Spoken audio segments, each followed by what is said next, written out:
اهلا وسهلا بيك يا استاذه منيره، ومشرفانا ومنوره بودكاست ابيض واسود. طب انا عايز اقول لحضرتك برضو حاجه نحسمها قدام الناس كلها. ليه مشروع العالميه ما كملش لرشدي أباظة، خاصه ان هو كان المرشح الاول؟ ايوه فعلا. للورنس العرب اللي كان مع عمر، اللي طبعا حصل عليه النجم الكبير عمر الشريف، فيما بعد واصبح هو النجم العالمي. ليه ما كملش مع انه هو بيتقن اللغات وهو نجم هوليودي، شكله هوليودي، ويستطيع أنه يثبت نفسه في السينما العالمية كما أثبت نفسه في السينما المصرية؟ ليه المشروع ده ما كملش يا أستاذة منيرة؟ أنا أقول لحضرتك ما كملش ليه. هو رشدي كان شافه المنتج من المنتجين اللي هو المخرج سيسل ديميل، سيسل ديميل. فقال له أنا الشاب ده أنا شايفه أنه هو ممكن أنه هو يعني ناخده، بس عايز أعمل له تيست، فلازم يجي أعمل له تيست. رشدي رفض، قال له أنا ما أروحش أعمل تيست، أنت تفرج على الأفلام بتاعتي وتحكم عليا من أفلام، أنا ما أروحش لحد عندك عشان أنا رشدي أباظة. شافوا بقى في بيتنا رجل. فقال له ما أروحش أنا. ده كان سبب. ده كان سبب. تاني سبب إنه رشدي قال أنا لا يمكن أروح أحترف في هوليود، أنا في مصر بلدي. رشدي كان مرتبط جدا جدا جدا بمصر. ما فكرش إنه هو أبدا يروح يحترف بره أبدا. هو محترف في مصر، في بلده. أنا سمعت حوار له في الراديو، حوار إذاعي، بيقول حتى لو كنت وافقت ورحت للعالمية ما كنتش هقدر استحمل أكتر من شهر شهرين وهرجع. لا. يعني ده كان حوار له مسجل في الإذاعة المصرية، وكان هو بيتكلم بحب قوي عن عشقه لمصر. لكن أنا سمعنا برضو إنه قال لهم تعالوا اتفرجوا عليا، أنا بعمل فيلم اسمه في بيتنا رجل وأنا بمثل فيه، لو عايزين اتفرجوا عليا. فهم شافوا عمر الشريف فراح لعمر الشريف العالمية. هل ده سبب رئيسي للخلاف بينه وبين عمر الشريف، هذا الخلاف اللي استمر حتى وفاة رشدي أباظة؟ والله يعني مش قادرة أقول لك إنه، بس هو كان يمكن بص أقول لك حاجة، لأن كان في خلاف دائم ما كانوش يعني ما كانوش صحاب. يعني ما كانوش صحاب أنتيم، يعني مع إنهم كلهم كانوا في سن واحد تقريبا. يعني إذا كان هو ورشدي وأحمد رمزي كانوا تقريبا كلهم في سن واحد. بس هقول لك حاجة، أصل الصداقات ده هي، أو إنك أنت تعمل صداقة مع حد ممكن يعني زي ما بنقول إيه، الكيمياء ما مشيتش مع بعضها يعني. بس هو لا غيرة من عمر الشريف اللي هو راح، يعني راح هو للعالمية والمفروض رشدي العالمية. رشدي ما كانش بيفكر في الحتة دي، رشدي ما كانش عنده حقد لحد، بالعكس رشدي كان بيساعد أي حد. اي فنان كان يساعده، بالعكس كان يديله، حتى بيعمل افيه مثلا عمره ما قال له، بالعكس كان بيضحك. يعني انا احكي لك على حاجه مره، ما اعرفش انا هقولها لك دلوقتي يمكن قبل ما تسالني حاجه تاني.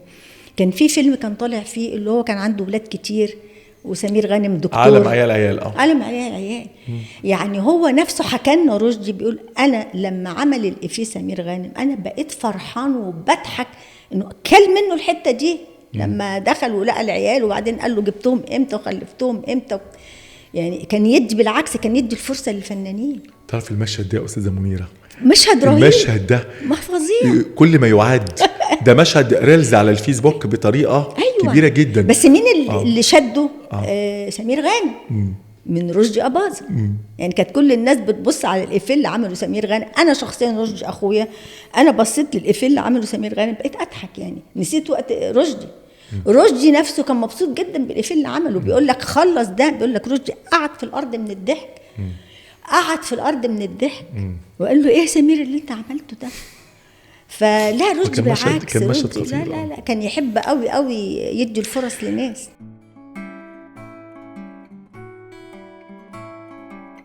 امال مين كان اصدقائه في الوسط الفني؟ اقرب اصدقاء لرشدي أباظة؟ اقرب اصدقاء لرشدي أباظة كان علي بدرخان، نادية لطفي. الحقيقه نادية لطفي، يعني نادية لطفي انا فضلت ازورها لغايه لما توفت، الله يرحمها. الله يرحمها. هي كانت صديقه الكل. لا كانت صديقته، يعني هو كان يقول لها انت صديقي مش صديقتي. مش انت مش صديقتي، انت صديقي، يعني زي الراجل يعني كان يعتبرها يعني. أحمد رمزي في فترة الشباب، أحمد رمزي، بس في فترة الكبر كان شوية يمكن بعد عنه. بس هم دول أكتر حد كان صحابه يعني قوي. نادية لطفي بالذات كانت صديقته جدا جدا. هو ارتبط جدا بأفلام كتيرة مع السندريلا سعاد حسني، وكان الناس قوي تحبهم، يحبوا يشوفوهم مع بعض. حتى عملوا مع بعض افلام مختلفه، يعني افلام كلها شقاوه ودلع، وحتى افلام كلها نضوج زي غروب وشروق والحب الضائع وغيرها. انت شايفه يمكن افضل، او يعني طبعا كلهم كانوا جمال جدا مع رشدي أباظة، لكن من وجهه نظرك انت يا استاذه منيره، يعني افضل حد او افضل واحده كنت بتشوفيها واقفه قدام رشدي أباظة او حابه تشوفيها قدام رشدي أباظة، كان اكتر ممثله كانت مين؟ سعاد حسني. سعاد حسني. سعاد حسني. واقول لك كمان مين كانت الفنانه هند رستم. هند رستم عملت معاه الصراع في النيل. عملت معاه افلام كتير. عملت معاه صراع في النيل من الافلام اللي هي الثقيله يعني جدا. وعمل برضو شويه افلام حلوه مع شاديه. ومع شاديه هننسى شاديه؟ صحيح شاديه كمان. لا شاديه كمان كانت رهيبه معاه. عمل كذا فيلم معاه. شوف عملوا مع بعض وهم كبار، يعني اشتغلوا مع بعض وهم كبار. لا كان فيلم كان الطريق والزوجه 13 ونص ساعه جواز. نص ساعه جواز. الثلاث افلام دول احلى من بعض. لا وكان هيعمل معاها فيلم اللي هو مراتي مدير عام، بس هو لما كانت عرف انه هي ارتبطت، لان في الفيلم ده كانت ارتبطت بصلاح ذو الفقار، فهو انسحب من غير حاجه من الفيلم، والفيلم ده المفروض هو اللي كان هيقوم بالبطوله معاه فيه. والله طبعا. بس هو لما لقى انه هو وسمع انه هي يعني مرشح صلاح ذو الفقار انه يعمل معاه الفيلم، انسحب بشويش. انا عايز اقول حاجه، الفيلم بعت لهم بوكيه ورد. شوفي بقى هنا بقى الاشاعه اللي طلعت بقى ان المفروض فيلم مراتي مدير عام، المفروض رشدي أباظة اللي حامل الفيلم، فجاه استبدلوه وجابوا صلاح ذو الفقار، فرشدي أباظة دخل اللوكيشن فكسر اللوكيشن. لا ما هو ده من ضمن الكلام بالعكس، ده راح بعت لهم البوستات السامه اللي موجوده على السوشيال ميديا، ان رشدي أباظة دمر اللوكيشن بسبب مراتي مدير عام. لا ده بعت لهم بوكيه ورد. شوف الجمال، بعت لهم بوكيه ورد وقال لهم الف مبروك وربنا يتمم بخير ويعملوا الفيلم مع بعض. طب علاقته بفاتن حمامة، هل كانت علاقة صداقة ولا كانت علاقة زمالة عادية؟ لا بالنسبة لفاتن حمامة كانت علاقة زمالة بس. كانت علاقة زمالة، ما كانش فيه صداقة بينها وبينه. لا. طب بالنسبة أنا عايز أقول حاجة كمان يا أستاذة منيرة، الافلام اللي كان بيحبها رشدي أباظة نفسه اكتر، يعني ما قالكيش في مره انا بحب الفيلم ده اكتر والفيلم ده انا ما بحبهوش، ولا انت يعني كان اكتر الافلام اللي بيحبها او الادوار اللي بيحبها لنفسه؟ في فيلم اللي هو شيء في صدري. انا عايز اقوم انحني لهذا الفيلم. شيء في صدري كان من الافلام اللي بيحبها قوي قوي، وكان دايما يقول لنا اخر منظر في الفيلم لما هو بيتوفى وهو قاعد على الكرسي، يعني هو نفسه قال أنا عيطت فيه لأنه افتكر بابايا، وهو فعلا آخر الصورة بتاعته دي فعلا كأنه بابايا بالظبط، نفس الشكل والطربوش. انت عارف زمان كانوا بيلبسوا الطرابيش يعني، فكان بيتأثر قوي قوي بآخر مشهد. شيء في صدري إنتاج 1971، قصة أحسان عبد القدوس وإخراج كمال الشيخ. وهنا هقف أقول لحضرتك حاجة، إن المخرج الكبير كمال الشيخ هو اللي منح لرشدي أباظة أعظم أفلامه. ملاك وشيطان، غروب وشروق، شيء في صدري، قمة الأفلام وقمة واختلاف وتنوع الأدوار. عمل مع اكتر من 3 افلام، لكن ال3 افلام دول انا بشوف انهم ضرة اعمال رشدي أباظة. اقوى افلام. انا عايزه اقف عند الفيلم ده لما شفته انا بقيت بستعجب هذا الفيلم ليه مش مسلطه عليه الاضواء، برغم ان هذا الفيلم فيلم عبقري. اللي هو شيء في صدري. لا شيء في صدري عبقري. شيء في صدري من الافلام، يعني انا لما بشوف الفيلم ده يعني مع ان كان فيلن شويه هو في الفيلم، هو الفيلم كان فيه صراع نفسي بينه وبين بينه ايوه بس يعني عارف تحسه. لا فيلم كان صادق قوي، ورشدي كان صادق قوي فيه.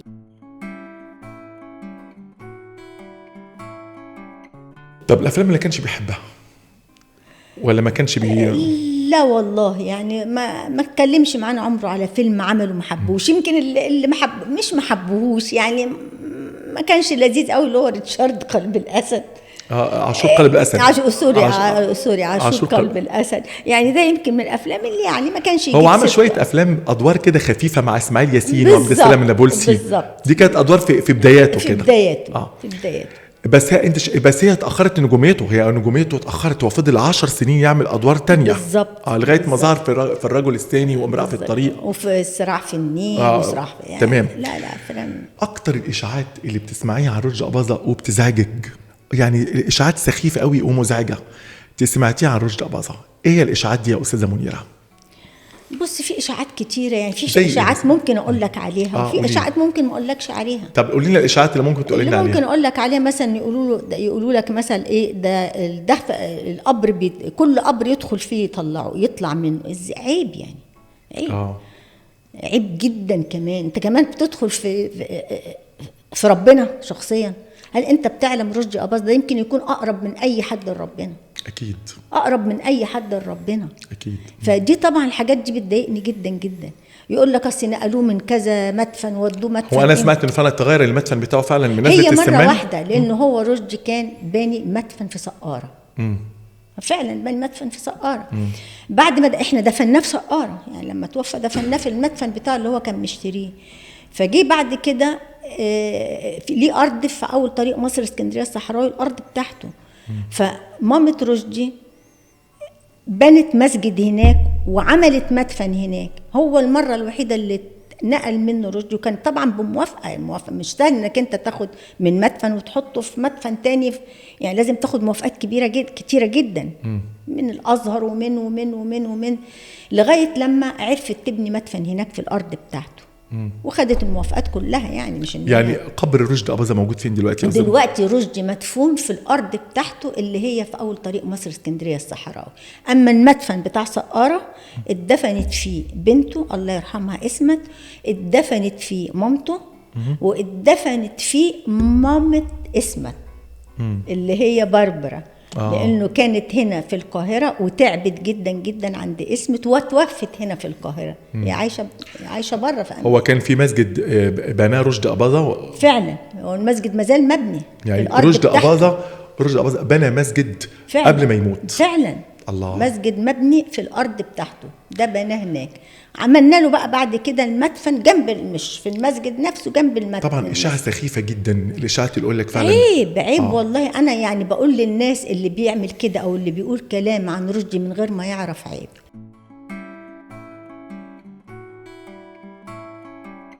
علاقه رشدي أباظة بربنا، يعني طبعا كل دي علاقة خاصة، طبعا علاقة الإنسان بربه دي علاقة خاصة، بس أنت كأخته كبنته يعني وكان صديق لي وكل حاجة زي ما قلنا، يعني أنت شايفة علاقة رشدي أباظة الجانب اللي احنا ما نعرفوش، علاقته بربنا مع رشدي أباظة. رشدي أباظة كانت علاقته بربنا شايفاها ازاي، او كانت علاقته تقولي لنا على اتصالات الضوء عليها؟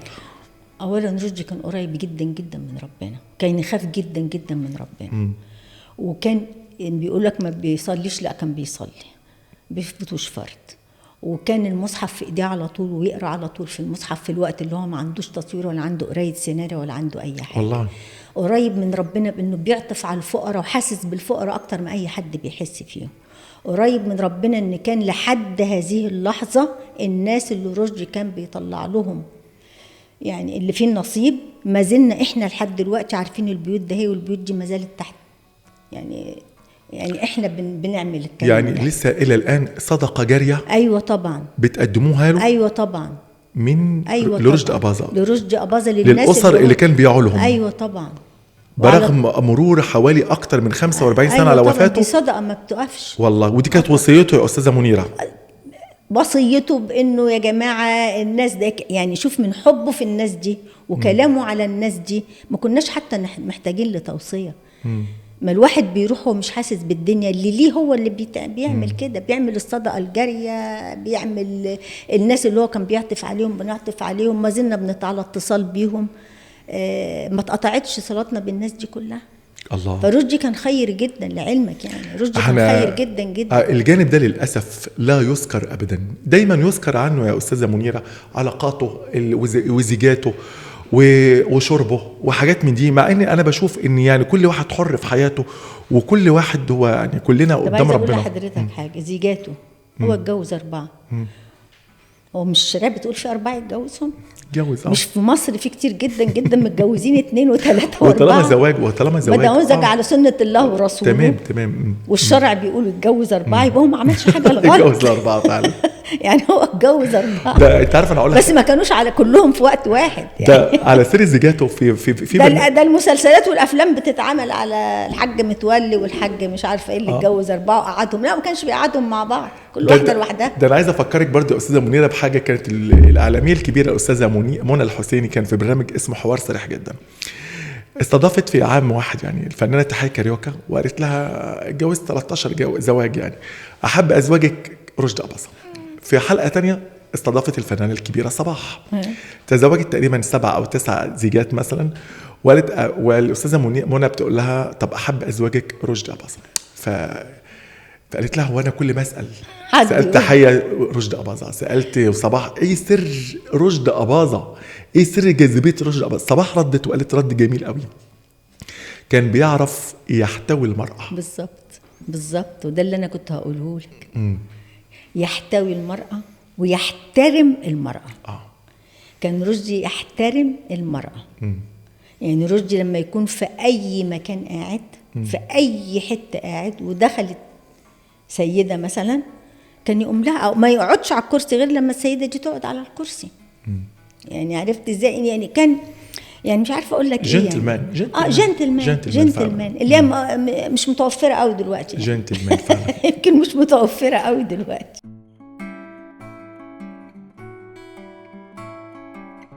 بعد اذنك يا استاذه منيره، يمكن في ذكريات كده طبعا اكيد انت ما بتحبيش تفتكريها، وهي مرض رشدي أباظة الاخير. يعني لو تسمح لنا كده تقول لنا امتى اكتشف مرضه الاخير وكان رد فعله ايه؟ بص، هو رشدي يعني قبل ما يتوفى بالظبط ب2 سنين حس انه تعبان. فالمهم راح للدكتور وكشف عليه، قال له نعمل تحاليل، عملوا تحاليل، نعمل اشاعات، عملوا اشاعات، طلع انه في عنده كانسر في المخ. طبعا اثرت عليه جدا جدا، لانه ابتدى يحس عدم ايديه شويه ما بقتش تتحرك، بقه شويه ما كانش كان عامل ضغط على المخ طبعا. فالمهم هو طبعا دي كانت طبعا عامله له يعني عارف كسراه زي ما بنقول. يعني عارف رشدي اللي هو القوي، رشدي اقترح عليه الدكتور بتاعه لا لازم يسافر، العمليه دي هي صعبه، نسافر نعملها بره. فطلع عملها بره. بعد كده بقى بعد ب6 شهور جت الانتكاسه بتاعت المرض تاني. دخل مستشفى العجوزه. دخل بقى مستشفى العجوزه. انا لما دخل مستشفى العجوزه وهو لسه تعبان في البيت، انا كنت كل يوم اروح له اقعد معاه طول النهار. فكان خلاص المفروض هيدخل المستشفى، كان ابتدى يتعب تاني. فقال لي منيره انت مسافره؟ كنت مسافره على لبنان، لانه كان في اختي المفروض انها هي كانت هتولد يعني، ولازم كنت اسافر لها انا ومامتي، كانت ماما لسه موجوده. سافرنا انا وماما، ما فيش يمكن ما عداش الاسبوع لقيت فكري اخويا بيكلمني بيقول له منيره رجعوا رشدي نقلنا المستشفى بتاعنا خالص. يعني المستشفى ايه؟ مستشفى العجوزه. المهم خدت بعضي انا وتنتني راجعه على طول. رجعت من المطار على المستشفى.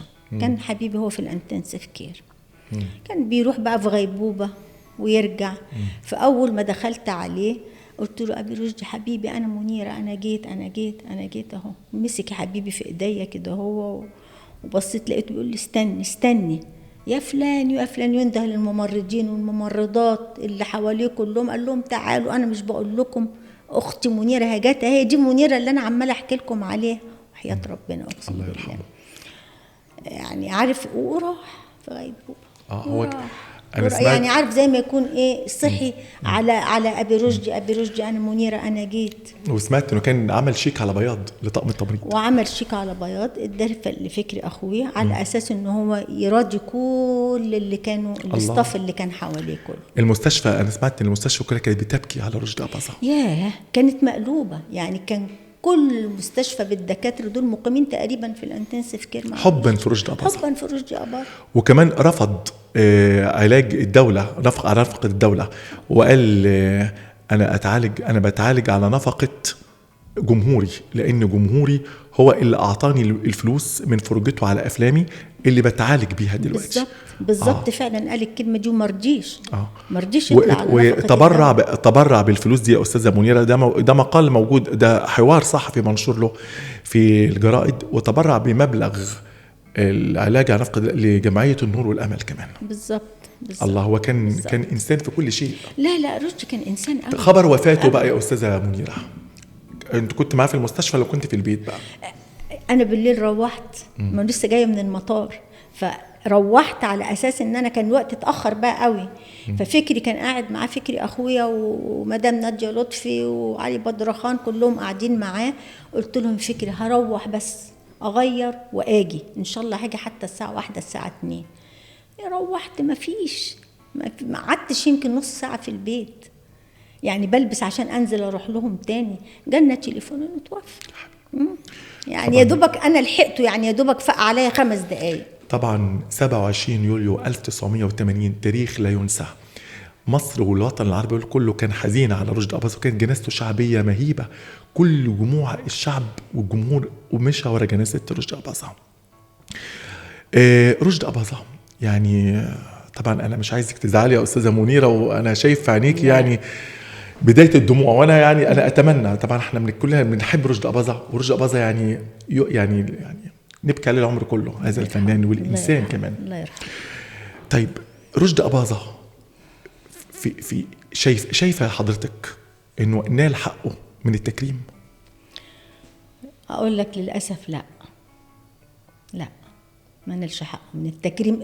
هو اتكرم، الرئيس السيسي كرمه، بس أنا كنت منتظرة تكريم كمان. كرم اسمه الرئيس السيسي، الرئيس عبد الفتاح السيسي طبعا كرم اسمه موجودة، وكانت اسمت موجودة واستلمت اسمة بنت رشدي كانت موجودة واستلمت التكريم بتاعه. بس مهرجانات كتيرة جدا بتتعمل وما تكرمش فيها. طب انت شايفة أستاذة منيرة التكريم اللي حضرتك تتمنيه لرشدي أباظة هل مجرد درع أو وسام أو شهادة تقدير من أي مهرجان فني، ولا ليك وجهة نظر إن يبقى فيه تكريم معين لرشدي أباظة؟ أتمنى إنه يتعمل تكريم معين اللي هو إيه؟ تكريم العطاء اللي اداه، شارع باسمه مثلا، شارع باسمه. لأنه رشدي ادى كتير. يعني رشدي يعني عايزة أقول لك حاجة، يعني لسه كنت بحكي لك، يعني رشدي لما توفى يعني وصب إن الفلوس بتاعته تروح للنور والأمل. يعني أنا يعني بعتذر إنه أنا عايزة أقول كلمة، إنه الناس بتفتكره بإنه هو كان بيشرب، وإنه هو كان مش عارفة ما بيصليش، وإنه هو كان بني آدم قاعد على الشرب على طول. يعني ليه الناس ما بتفتكرش الحاجات الحلوة اللي هو كان بيعملها؟ حبه للعمال وحبه للناس اللي هم بيشتغلوا تحت إيده، الكاست اللي كان بيشتغل تحت إيده. يعني البيوت اللي لحد دلوقتي مفتوحة لسه اللي هو كان يعني متكفلهم، وما زالت لحد دلوقتي احنا متكفلينهم، وصدقة جارية على حياته. يعني والمسجد اللي بناه الناس كلها بتصلي فيه. يعني كل اللي عمله رشدي ده والتبرعات اللي عملها النور الأمل بالفلوس بتاعته، كل ده الناس ما بتفتكرهاش، وبتفتكر الحاجات اللي هو كان بيعملها اللي أي حد ممكن يعملها. طبعا والبني آدم خطاء، أو طبعًا البني آدم ممكن يخطئ، بس مش لدرجة إن الناس ما تفتكرلوش الحلو وتفتكر الوحش. طبعا هو للأسف الشديد يعني، لكن احنا يعني للأسف الشديد في ناس كتير بالنوعية دي، لكن يظل رشدي أباظة سيرته ومسيرته الفنية والإنسانية هي المعروفة. يعني احنا بنقول الكلام ده على أساس إن احنا نعرف اللي ما يعرفش، لكن بدأ ناس كتير قوي يتكلموا عن رشدي أباظة كإنسان وكفنان وكإنسان محب لكل شيء جميل وللتبرعات والأعمال الخيرية أكيد طبعا. لكن أنا مش عايزك يعني تزعلي من التعليقات دي يا أستاذة منيرة، يعني التعليقات والإشاعات دي ما تزعلكيش يا أستاذة منيرة يعني. لا عارف بزعل ليه؟ لأنه البني آدم قبل ما يكتب تعليق أو قبل ما يطلع من بقه كلمة المفروض يفكر. فكر الاول، شوف الاول، اطلع الاول، اسال الاول، وبعدين قول الكلام ده، مش هبدا على طول يعني.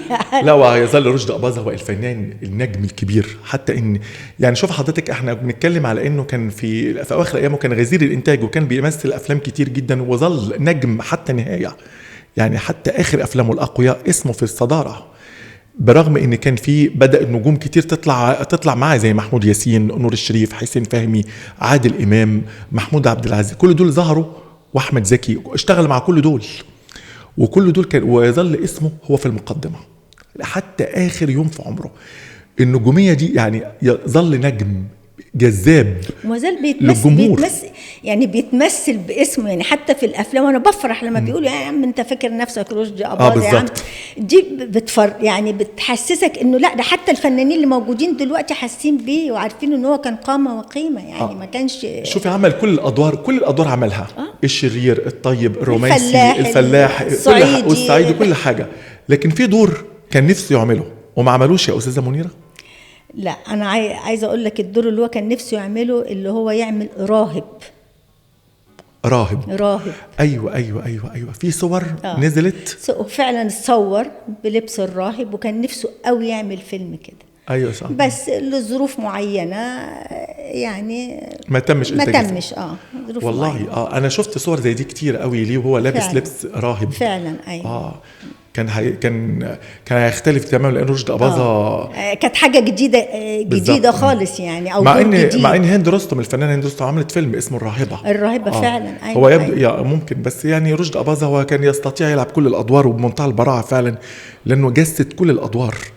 هل ما كانش يا استاذه منيره بيغير من الجيل الجديد اللي طلع عليه زي محمود ياسين، نور الشريف، حسين فهمي، ولا كان بيفسح لهم الطريق وما كانش الموضوع ده بيعنيه؟ لا خالص. وانا قبل كده قلت لحضرتك ده بالعكس، كان بيساعد اي حد جديد طالع، اي وجه جديد طالع كان بيساعده، وكان يبقى مبسوط بيه. يعني يبقى مبسوط انه لو عمل يعني دور حلو بالعكس يسقف له مبسوط. طيب. رشدي ما كانش عنده حته الغيره من حد دي ابدا. رشدي أباظة ساب ثروه يا استاذه منيره؟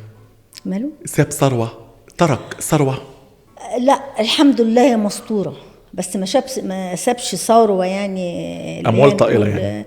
لا مش للدرجه دي يعني. هو ساب الارض بتاعته، كان ليه ارض على اول طريق مصر اسكندريه الصحراوي، اللي هو بنى الجامع فيه. هو بنى جامع فيه. وهو كمان القبر بتاعه، المدفن بتاعه هناك. هو ده اللي سابه، وثروه كانت يعني معقوله يعني، اللي هو تقريبا اتبرع بيها زي ما ابتدينا اول الحديث للنور والامل. طيب تفتكري رشدي أباظة بعد كل الجمال والعظمة دي مقتنياته فين؟ لبسه، بدله، حاجاته الشخصية لسه محتفظة بيها ولا محتفظين بيها، ولا الحاجات دي مثلا اتوزعت، ولا ايه بالظبط؟ فين مقتنيات رشدي أباظة وهو معروف بشياكته وأناقته كمان؟ طبعا في حاجات كتيرة موجودة لسه عند الله يرحمها اسمت، يعني كانت محتفظة طبعا، بما انها بنته كانت اغلب الحاجات دي محتفظة بيها. انا ما زلت محتفظة ببعض محتوياته برضو، يعني ساعات بتاعته، نظارات بتاعته يعني، والجلابيه البلدي اللي كان بيلبسها. وعندي الجلابيه عندي عبايه من عباياته. بس بقيت طبعا حاجات كلها بنته طبعا. كانت عندي طبعا البومات رهيبه، صور رهيبه طبعا. ممضيه يعني من روبرت تايلور، صور ممضيه مضينها يعني مضينا داليدا مضياله، كاتباله سيجناتشر كده على الصوره بتاعتها. لا طبعا مقتنياته ما زالت موجوده. حاجه في الاخر عايزه تقوليها او توصل رساله عايزه توصليها لرشدي أباظة، تحب تقول له ايه في الاخر يا استاذه منيره؟ احب اقول له يا ابي رشدي حبيبي، ما حدش نسيك، واحنا مش ناسينك خالص خالص، وكل الخير اللي انت بتعمله احنا بنعمله لك، وربنا يرحمك، وبطمنك ان احنا كلنا كويسين، وبطمنك تاني ان الناس ما زالت دلوقتي، انت العمر ده كله متوفي اكتر من 40 سنة، بس الناس فاكراك ومش ناسياك، الصغير قبل الكبير، يعني شعبيتك كأنك لسه موجود بالظبط. وانا بفرح لما بمشي وبفتخر وببقى يعني منتهى الفرح وانا ماشيه، والاقي الناس لما يعرفوا ان انا اخت رشدي اباظه بيجوا جري يسلموا عليا، صغيرين و14 سنه و16 سنه. فانت ما زلت موجود في وسطنا فعلا. يظل رشدي أباظة النجم الذي لا يغيب. أنا بشكر حضرتك جدا جدا جدا يا أستاذة منيرة، متشكرة ليك. وحقيقي يعني حلقة أنا بحبها قوي الحلقة دي، وسعيد بيها جدا جدا إنها مع حضرتك. أنا متشكرة. ودايما نشوف حضرتك على خير، ورمضان كريم، وكل سنة وحضرتك طيبة، وأسرة حضرتك بخير يا رب. وانت طيب. وانا اللي بشكركم، وبشكر الستاف كله والمجموعة كلها انه عاملين حاجة الرشدي كده والناس تشوفها ده أقل ما يجب. انا بشكرك جدا جدا يا شكرا. أستاذ. شكرا يا أستاذ منيرة. شكرا.